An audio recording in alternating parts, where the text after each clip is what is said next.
guys, I'm Chris. And I'm Mike. And welcome back to this week's No Limits, a Mitch Rapp podcast.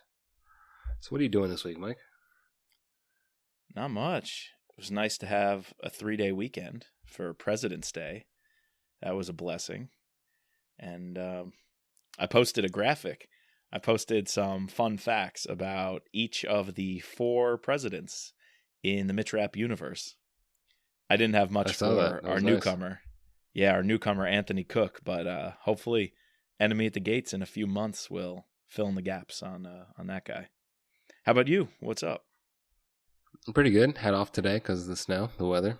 It's government closed.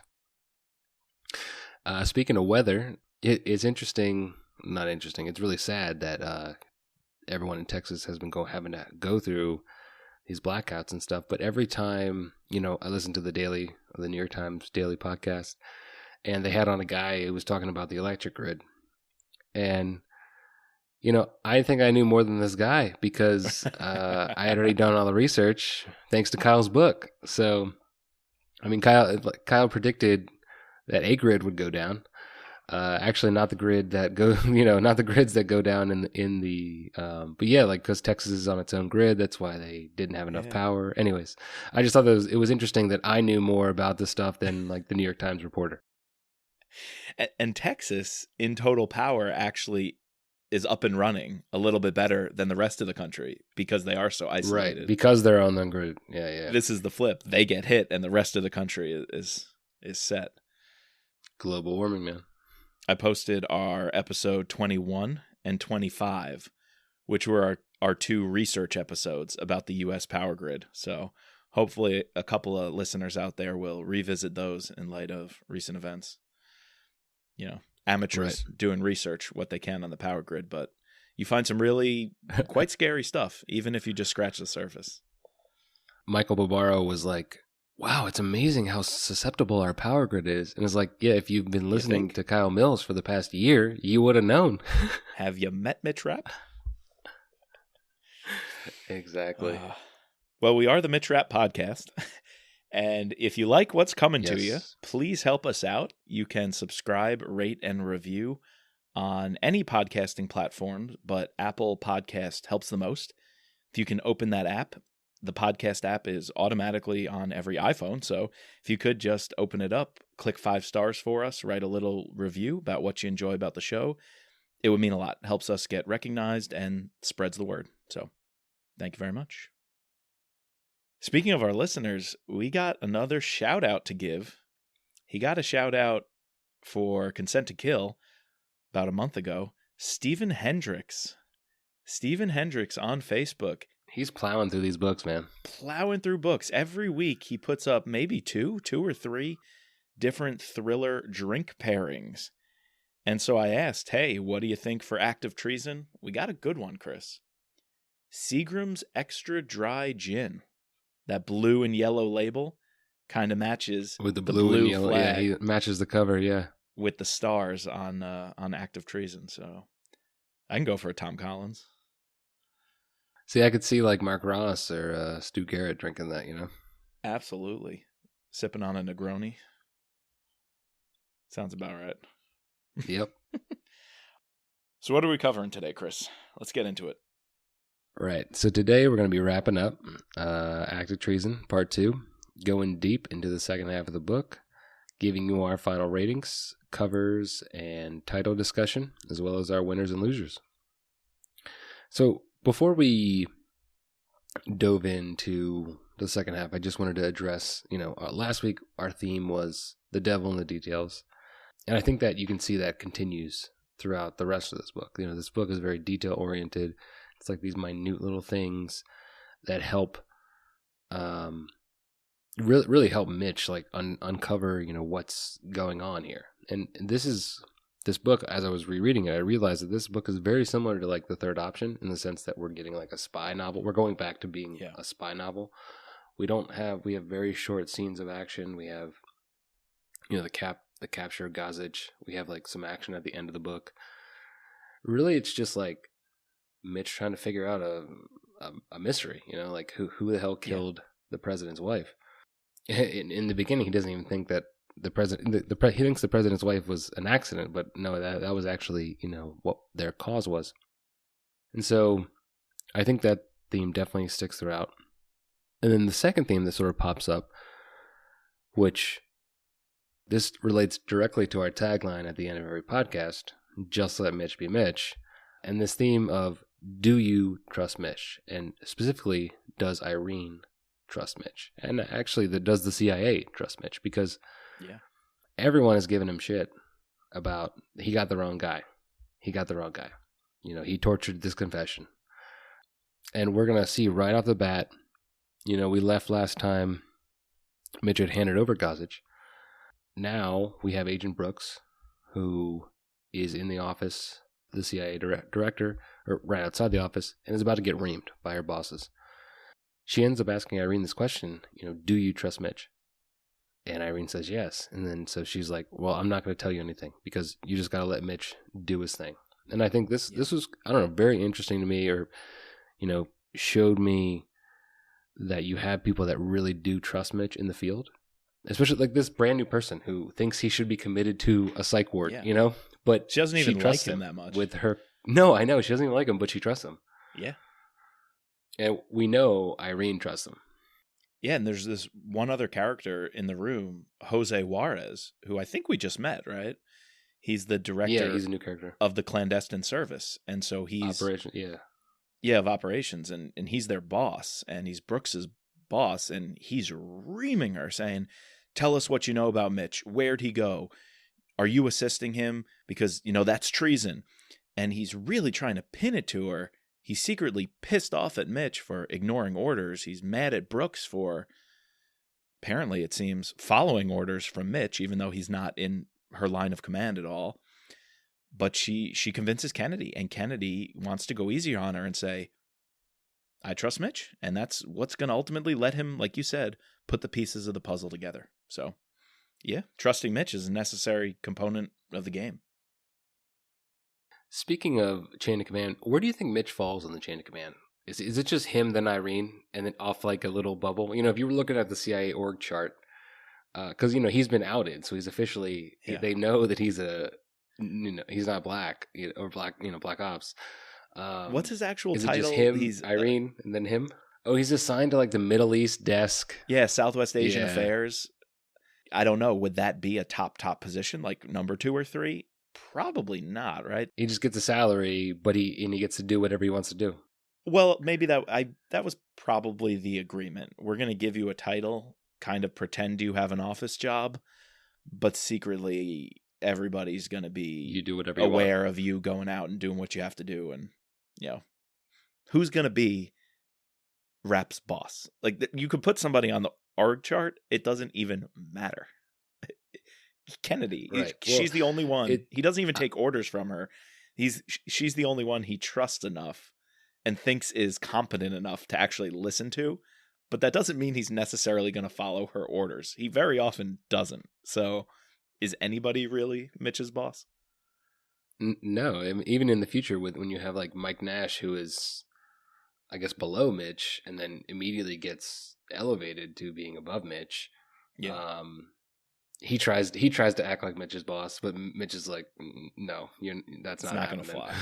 It's not going to fly. Yeah. Yeah. So I don't know. I was just thinking of that when you brought up chain of command. Yeah. Well, Brooks and Juarez are going at it in Kennedy's office, and Kennedy, basically dismisses them and says, let's give Mitch some time here. She's waiting for him to come back, which is going to happen a little bit later on in the book. He will come in and touch base with her, and that's when they can finally together put the pieces of the puzzle into place.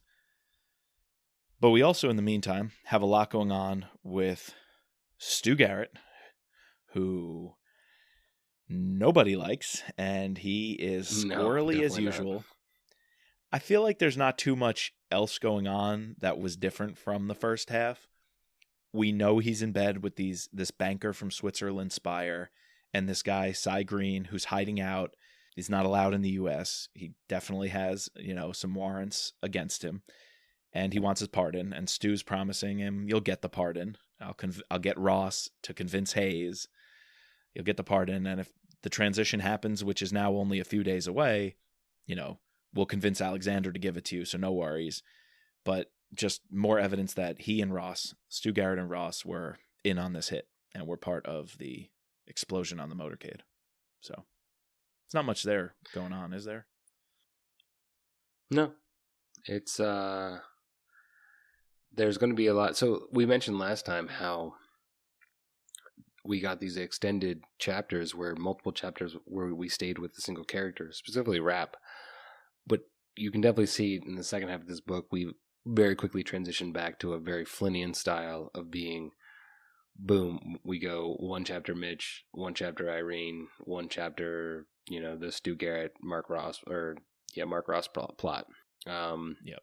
And I don't know which one I like better. Like I enjoyed, staying with Mitch for a while in the first half. Yeah. The second half leads to like this, very, it's very thriller-esque, right? You just go, it makes you want to keep reading because like each chapter, it speeds it up. Yeah, exactly.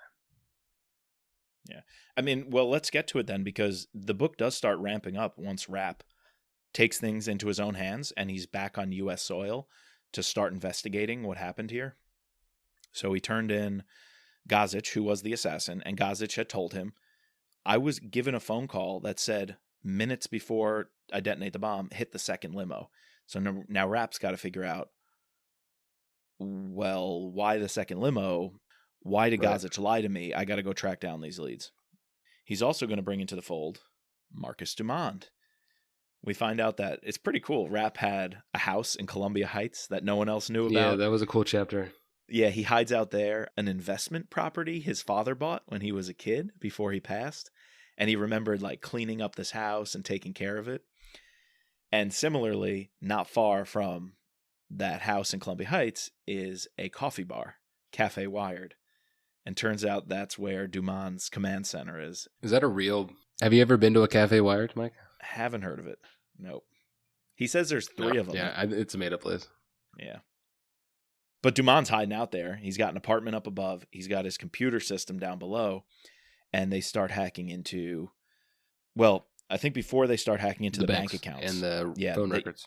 Yeah, and they're looking at phone records of who talked to who.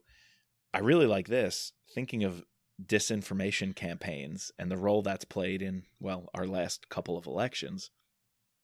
Rapp has Dumond post on a bunch of different blogs and message boards from different accounts, spreading the rumor that they do have the wrong guy. Because Rapp really wants to set up the naysayers to really take a hard fall and pound the point home that they shouldn't jump to conclusions.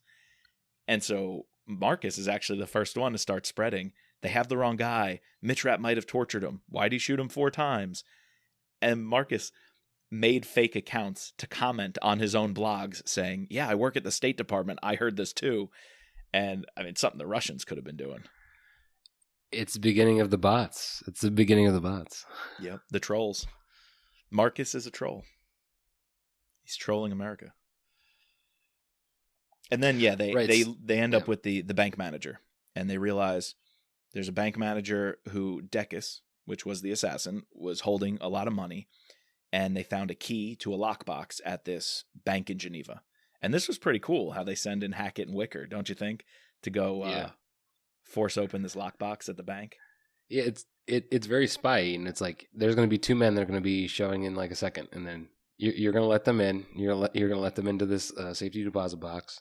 Any money that's in there, you can keep most of it, And there was something like $600,000 in the lockbox, so the banker was perfectly fine with letting him in. But yeah, like I love these are actually pretty cool. Even though there wasn't a lot of action, these are some pretty cool, spy subterfuge type scenes. Oh, that's another threat that they made, which was, remember how it felt after 9/11 that Cypriot banks were holding on to and funding a lot of Osama's money? Right. Do you want that to happen again and you lose your clientele and your standing by us saying that there are assassins and terrorist groups using your banks and you're, giving them safe harbor? And so this man's just like, whatever you want. Sounds good. Yep. So as we mentioned, Brooks decides, doesn't give up the information to Irene. Irene keeps trying to call Mitch, And finally he answers, and he's like, I just need some time. I need some time. But meanwhile, Irene needs to show him these pictures. That'll be like the last little detail that'll spark, like, connect everything for him. But Rapp is on this, what was the term you had for it? Rapparations.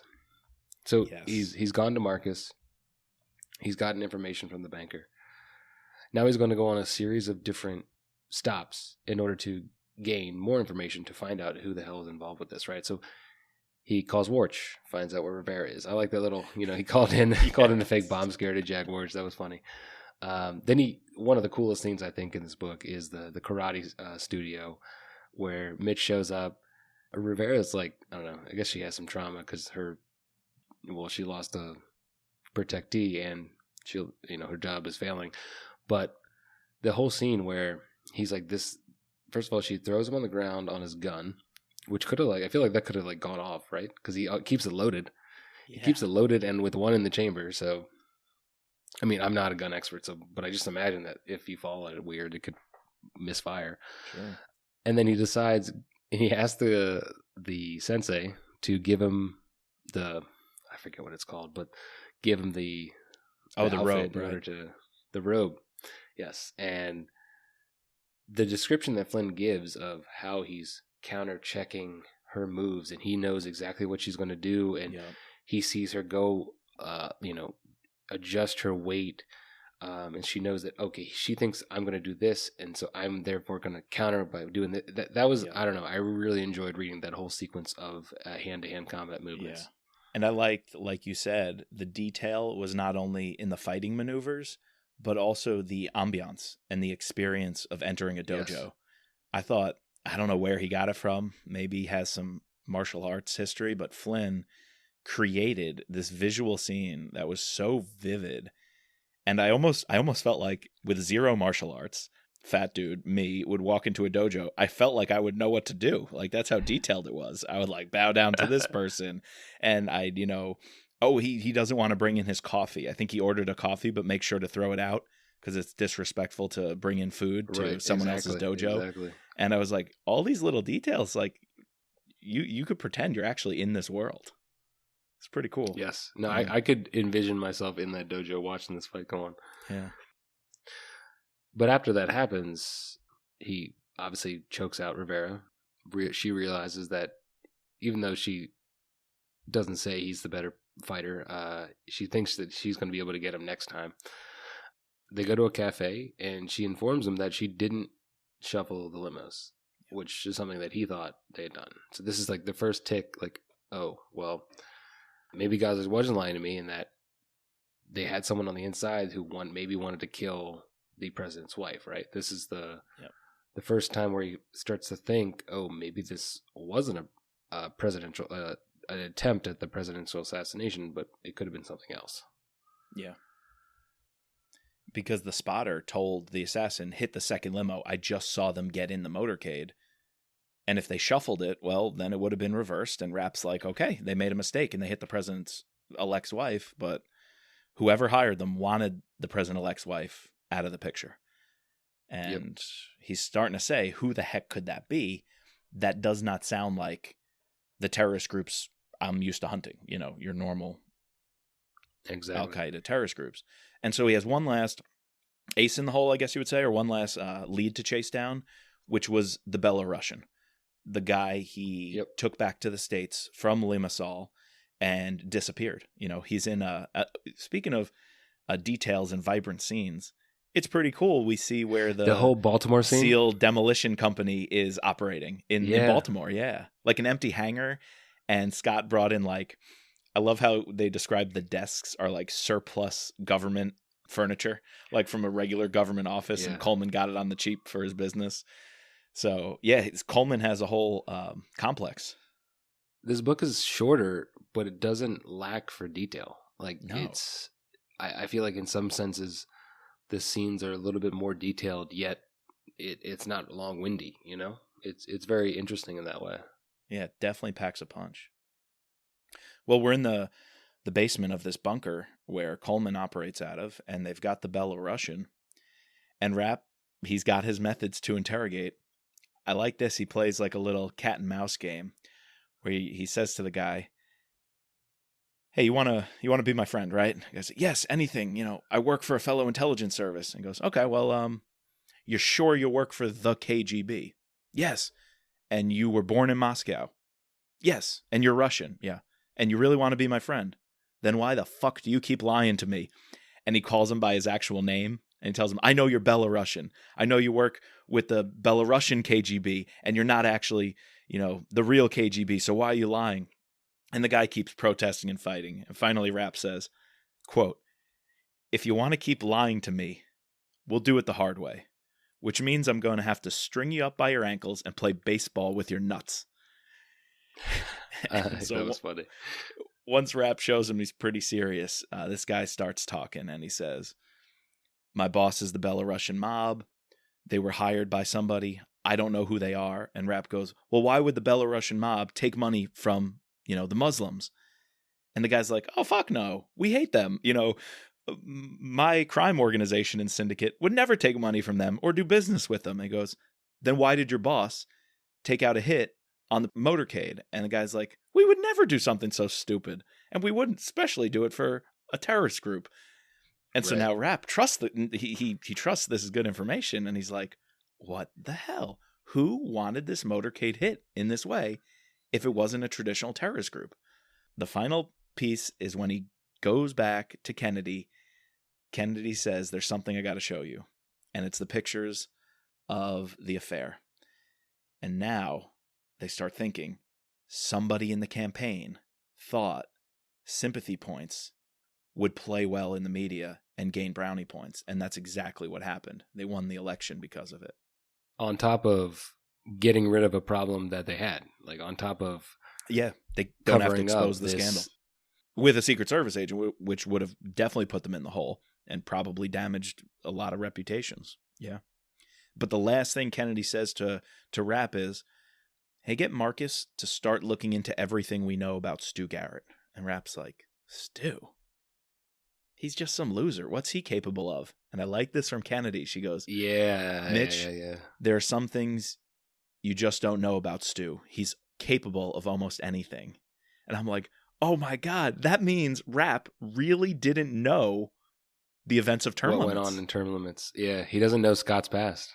He doesn't know Scott's past, and he doesn't know that Stu Garrett was in the picture, and Stansfield kind of let him go, or and Coleman let him go as well, which is crazy.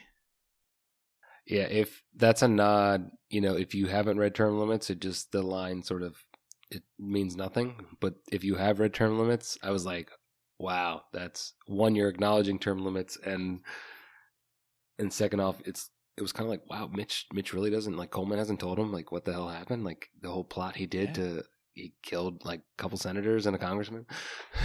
It makes me wonder if Rapp even knows that. Like, no, I don't think he does, because then he would have known that he did it. Yeah. It's very interesting considering how close he is to Michael O'Rourke. Yeah, that's true too. But how could they keep Stu Garrett and who he is from Rapp? Well, maybe this was Kennedy's play. Right. I feel like it's better Rapp not to know in that regard. And that's what Kennedy says at the end. We can't take Stu out right now because it would cause too much suspicion. It would obviously be linked back to us because they hated the CIA and with the events of what was going to happen to Ross. Yeah. So once we have Irene showing him the photos, putting these pieces together, while Rapp has been going on his rapparations, we've had Ross, who has been trying to figure out what essentially people know about, because he knows that they actually got the real guy. So he, went and visited Stokes. Stokes thinks they got the wrong guy. Obviously, Ross is trying to play up that angle. Rapp definitely got the wrong guy. Ross and Garrett discuss the fact that, well, at first they're like, maybe they did get the wrong guy, and then they find out some more information that no, they actually got the right guy. And then finally, he meets up with this New York Times reporter at the hotel and essentially throws Mitch and Irene under the bus, saying that this is the wrong guy. They're going to be looking for a new job soon. They'll be on their way out.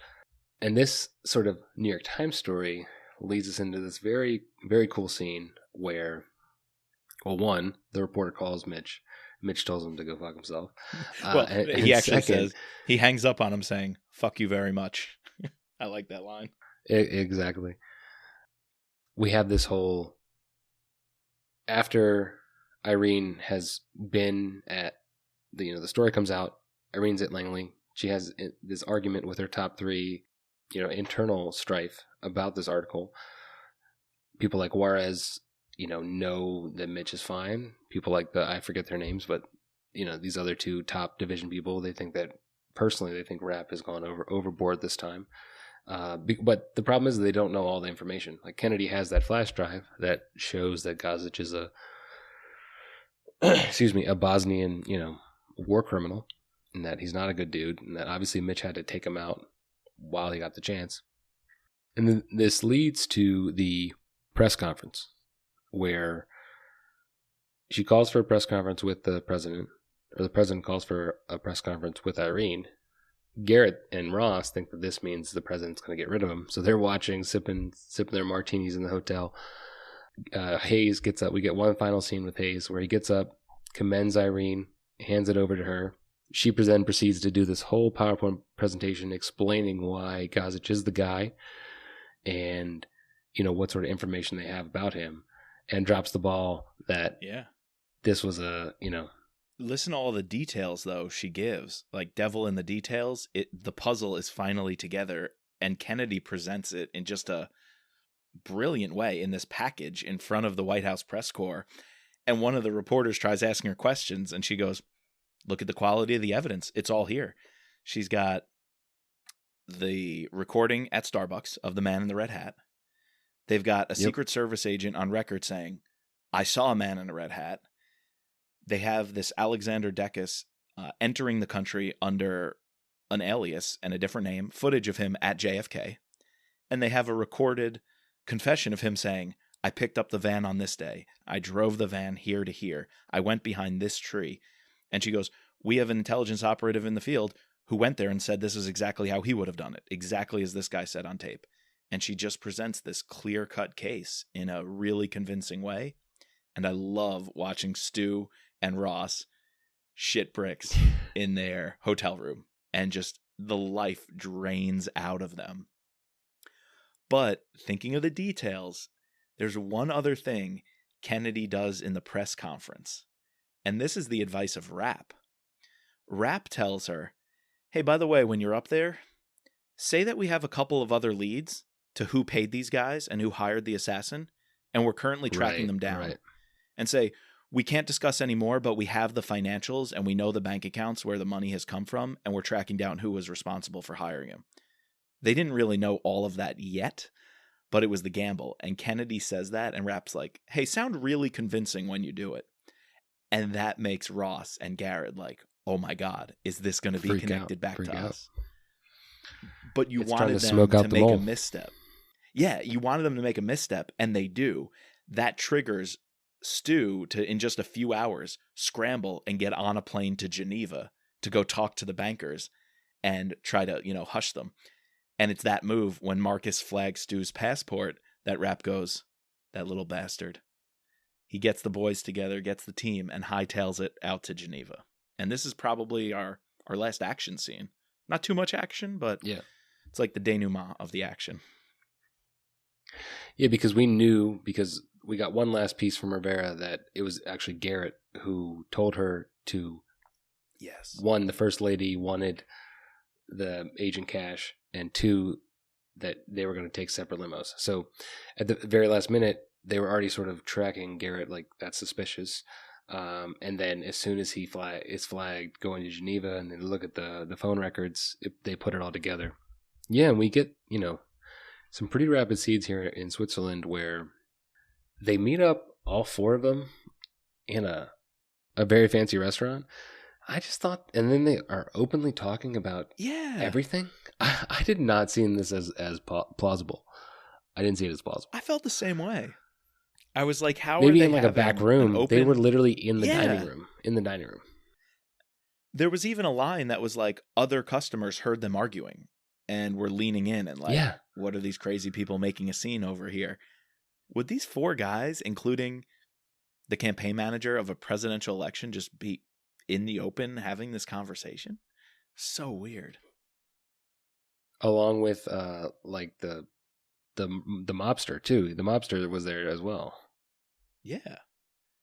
I mean, that leads Rapp to getting this recording. He asked Marcus, "Did you get this?" Yep. And then he moves in. So as they leave the restaurant, they split up and they're going to get back together for a party later that evening. We already know some pretty crazy sex scenes go on in this apartment, and they were going to have this big bash. And one of them says to the other, "Hey, bring a friend." And we know, I think it's Spire, who is into a lot of crazy He's sex gay. stuff. Yeah. And so bringing a friend means, bring somebody to get into the action. And so Rapp grabs him and says, "I'm going to the party with you tonight." And knowing they're expecting a random guest. And so Rapp takes the elevator up with Spire. He asks him, he goes, "Give me every last detail of the apartment. Where do the guards stand? What do the guards do? Do they wand you? Is there a metal detector?" And he kind of cuts Spire this deal saying, "Hey, look, if you cooperate with me, and we know it's these other people, it's this Cy Green and the others who really were funding this hit, I'll let you go. You're just a Swiss banker." And he's like, Why would you do that? And he's really nervous. Why would you give me my life and not the others? He goes, "You're going to work for the CIA."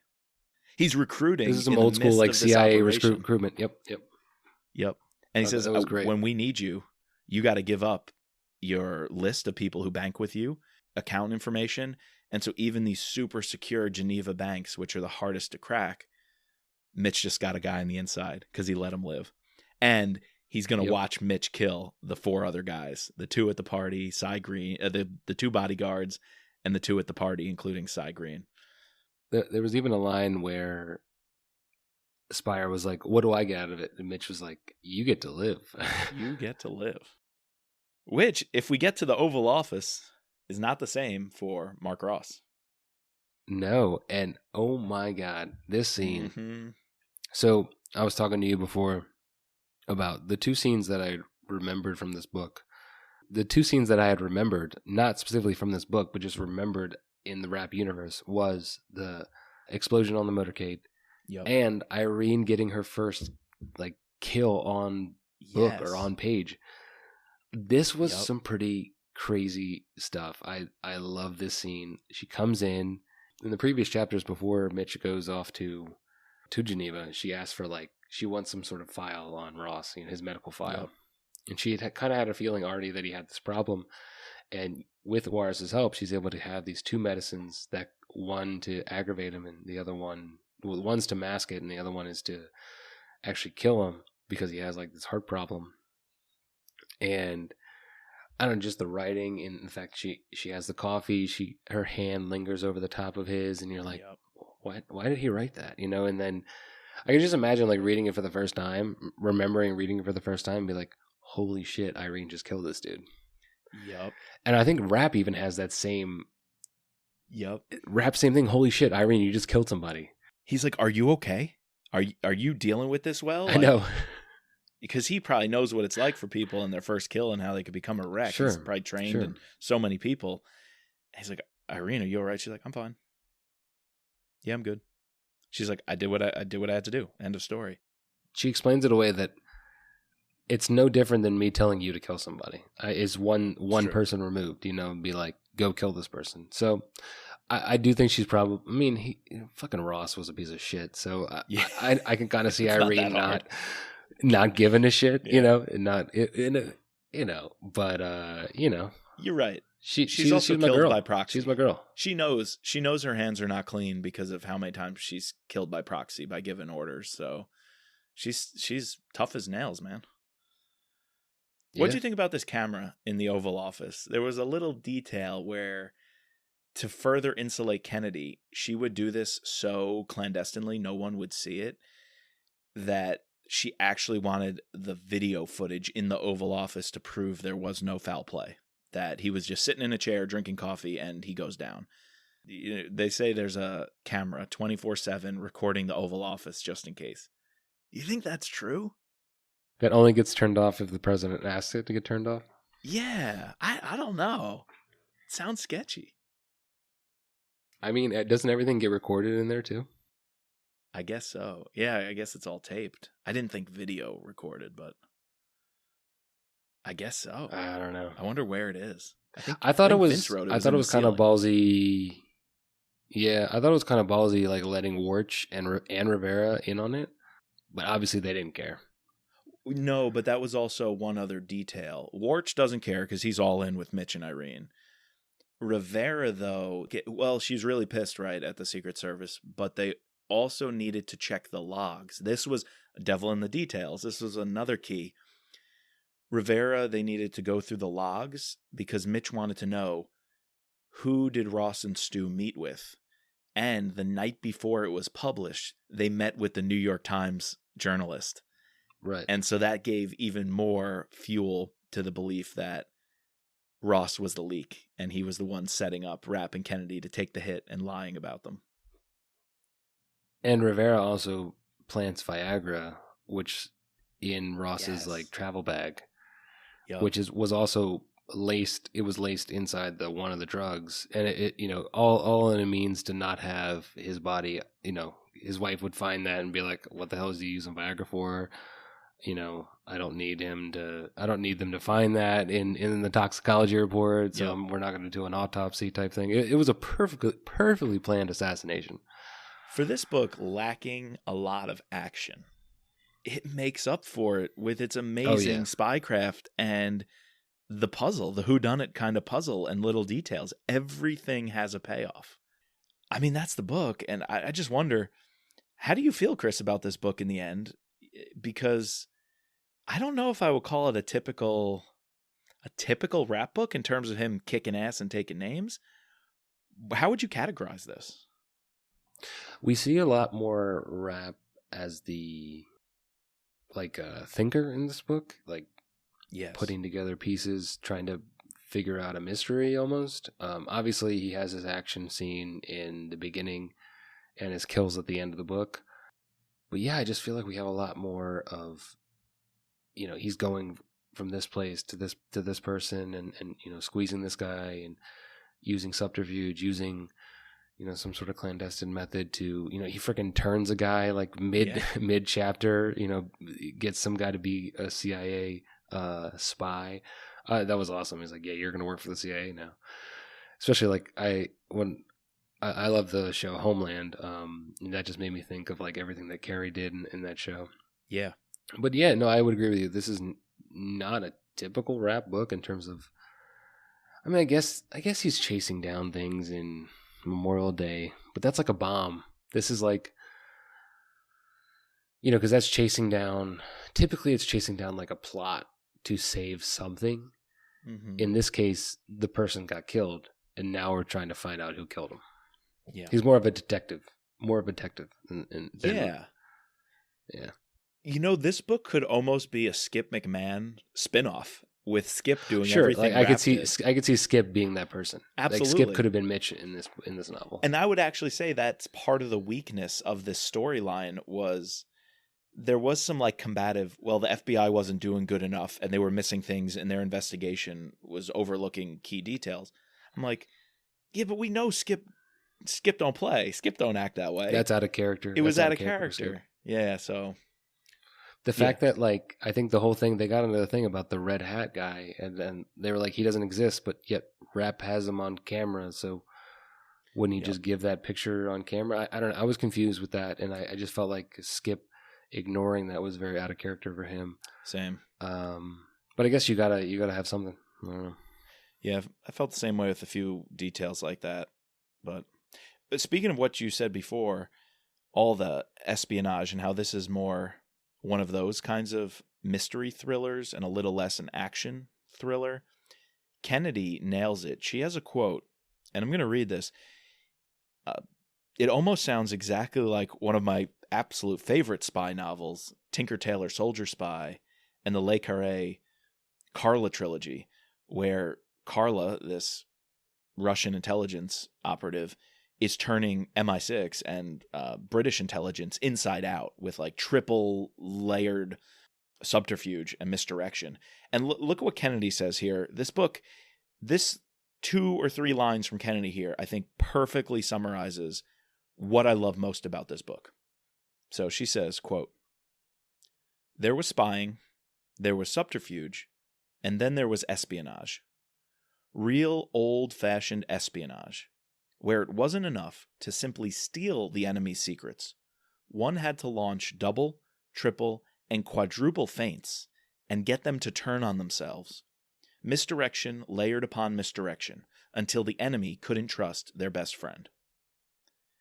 And so to close the loop on our "Do you trust Mitch" line, which could have put the kibosh on everything Rapp was doing if Kennedy didn't trust him, and Brooks didn't trust him, and Juarez wanted to bring him in, and the whole CIA tries to bring him in, well, we would have played right into the hands of the enemy.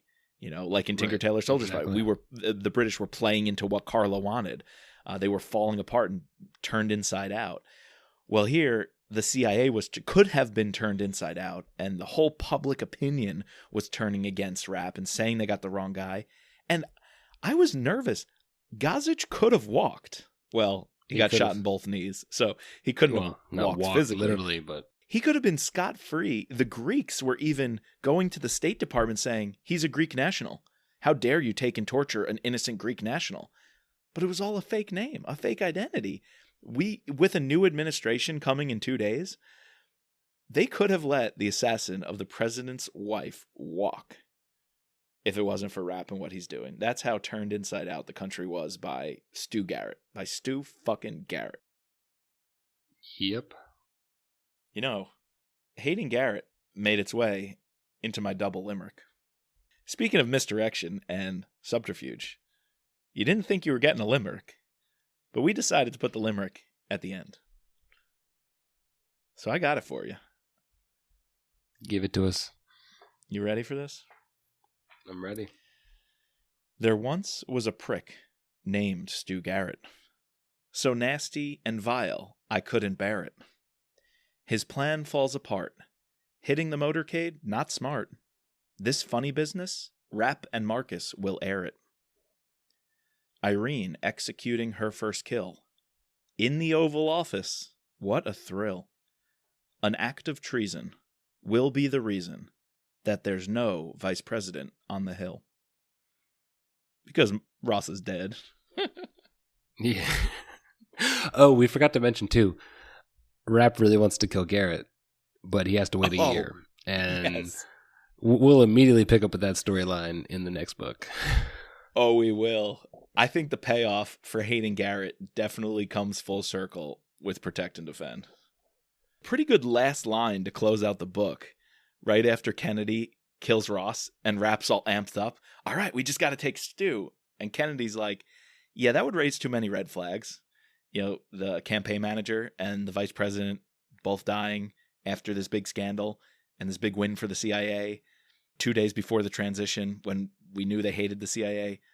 We got to kind of lay low and let things lie. Which Stu Garrett, he already got that lucky break in term limits.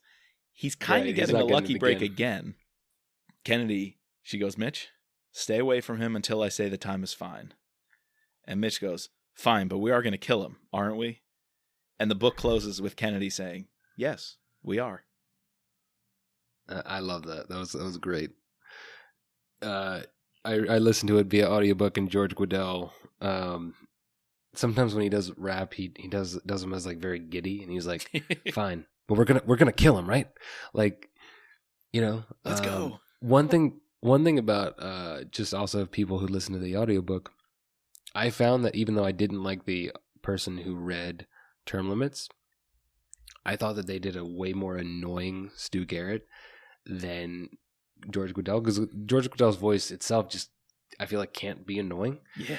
Like, it's just so melodical. But this guy who was already kind of annoying, when he read Stu Garrett, he made him like super annoying, and that's exactly how I envisioned him. Speaking of envisioning Garrett, though, you brought this up to me. Who comes to mind when you think of our two most hated villains, if you want to call them villains of this book? And I totally agree with you. I couldn't get out of my head. Every time I saw Stu, I thought of that guy from House of Cards. And he's chief of staff. Yeah, Doug Stamper, played by Michael Kelly. I have no idea what else he's been in. But he was just like the definition of a weaselly, annoying, connected DC politico who's going to run a campaign and be ruthless. Kind of like in House of Cards, his boss. He's Stu to me in my mind. Yeah, no. I almost feel like the writers on that show had to have read this book and thought of him. Maybe there's someone else who's inspired that character, but right. That's great. Think of him though, made me think, who do you think of as Mark Ross? Like this confident politician, dabbles in national security and intelligence. What's in your mind when you picture Ross during all these scenes? Him barging in on Kennedy's office, trying to pull rank. Do you have anybody in mind, or like a description? I'm trying to think of from like a Homeland or some or like how another House of Cards character, and I'm blanking. Like, who do you have in mind? It's kind of a little outdated, but Vice President Hoynes from West Wing. And maybe not necessarily him. I don't even know who plays him. But he's got to be like middle age, but on the younger side, kind of a big imposing figure, He's got to have that dark brown hair, jet black hair, always in a suit. You're never ever going to see him not in a suit. To me, just kind of like that asshole bureaucrat who just always wants to run the show and boss everybody around. I don't know why Hoynes from West Wing comes to mind, but there's probably a couple other actors who fit that persona. I feel like there's a character in like 24 who reminds me of him, but I can't. I'm blanking on the guy. But anyways, yeah, there definitely probably is. All right, Mike. So, what's your final rating of the book? Give me your number. I think, like I said last time, it's definitely middle of the pack. So, out of 20 Rapp books, does not crack the top 10. But I don't think it's going to be as low as the bottom 5. It's gonna be middle of the pack. I liked it enough. I probably have to go low to mid 8s.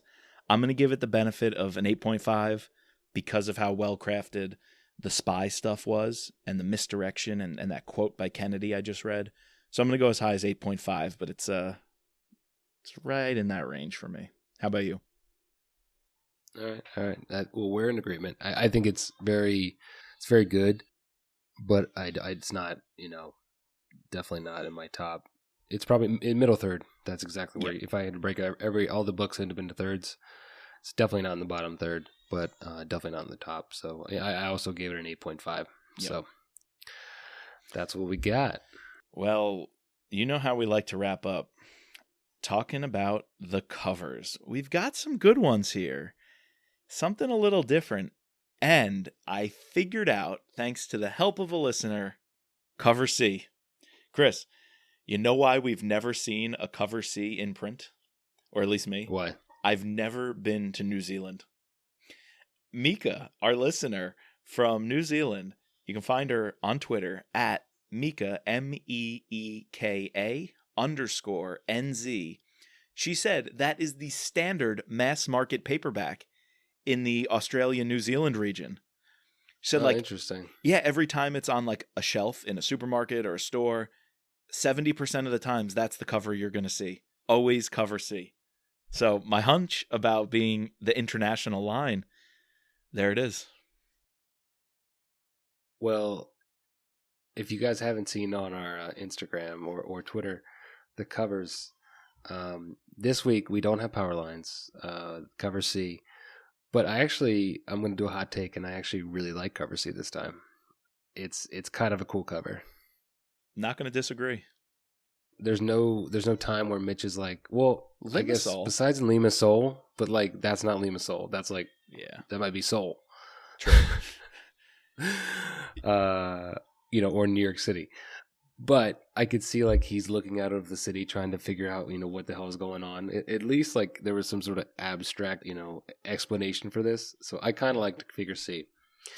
But if I had to go traditional, I really like G. It's essentially very similar. So it's a just to describe it for the listeners, because this is not an audio. This is an audio medium. We have the American flag, but it's being obscured by like fractured glass. Yep. And it's sort of the flag is waving, obviously. And so this one is very similar to A, which I believe is like the original cover, right? Yep. Which is just a waving flag with Act of Treason in gold. I kind of like this fractured glass. Yeah. Like, you could imagine like maybe that's like the windshield of the limo. Absolutely. Yeah, I'm right with you. C and G are my favorites. The glass was so smart relating to the motorcade. We always bitch and moan about how none of these covers actually relate to the story. Well, G, it's got the smashed glass of the motorcade. I love it. And the fact that it has the flag behind the glass, I think it's an homage. It gives respect to the original first edition cover of having the flag. So, yes. Yeah, I like them. Yeah, most of our listeners liked A, C, A, C, and G, the ones we liked, as well as, a lot of people like B, which is like our running man, where you have, although he's not running, he's just walking up the Capitol steps. And I think a lot of people like this because it's the common paperback that you get nowadays. Yep. So, and as well as F, which is like an homage to the original one, just a different color and different color scheme of the flag. We've had, I think, 3 books in a row. If I go back to Memorial Day, is the last one I could think of. An action cover. I really like E. Like, obviously, it doesn't relate to the book, but it's just we see this. Is there ever a time where he's holding an assault rifle? No, with a scope, never, and crouching down in front of like some burning. The buildings actually in the background look like they're DC. Like that could very well be a DC building in the background. Explosion. Or the explosion with the color scheme. But I really like that I don't think it relates to the story. It's not a great cover, but I like that we see these badass commandos like dropped right into the action on the cover. I want to see where that's in print. Something about that one tells me it's something in Europe. I don't know why. See, you either have to have a cover that I think relates to the book and looks nice, or you have to have a cover that looks nice and makes you want to pick up the book. Yeah. It might not have anything to do, but like the power lines don't make me want to pick up the book. No, it's an empty field half the time. All right, you're right, though, about this one, doing something different, cover C. It's pink. It's got the clouds, a man standing on the corner of a building. Maybe that's like seeing the big picture. Rapp sees the big picture of the puzzle. C could almost be the cover of like Divergent, though. That's true. Yep, that is definitely true. Or like Hunger Games that is in the Capitol. True. Anyways. Well, that's Act of Treason. That's Act of Treason, yep. Good book. That was nice. Good book. Lots of fun. Speaking of covers, I hear that we're getting a cover announcement soon for Enemy at the Gates. So we will be sure to comment on that as soon as you see it and we see it. We'll give you our hot take and our thoughts on that. Next week, we'll be running a special interview. We have a couple of different guests in mind, seeing who we're going to have ready for next week for you. But please expect one of our bonus pods as an interview, someone very closely connected to the Rapp universe. All right, so we have to thank our patrons, including our special operator, Sherry F., and our special agents, George, Matt, Dawn, Dennis, Peggy, Catherine, Ray, Bridget, and Jeff. If you're still listening at this point, we forgot to mention at the top that if you want to become a patron, you can do that on our website and be entered in this month's book drawing. We did mention at the top to subscribe, rate, and review us on Apple Podcasts or wherever you get your podcasts. You can find us online at mitchrappod.com or on Twitter and Instagram at mitchrappod. And as always, just let Mitch be Mitch.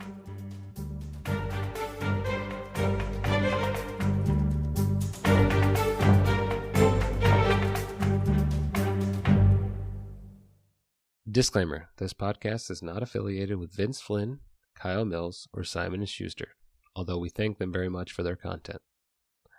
The music soundtrack is Guerrilla Tactics by Raphael Crooks. Boom, baby.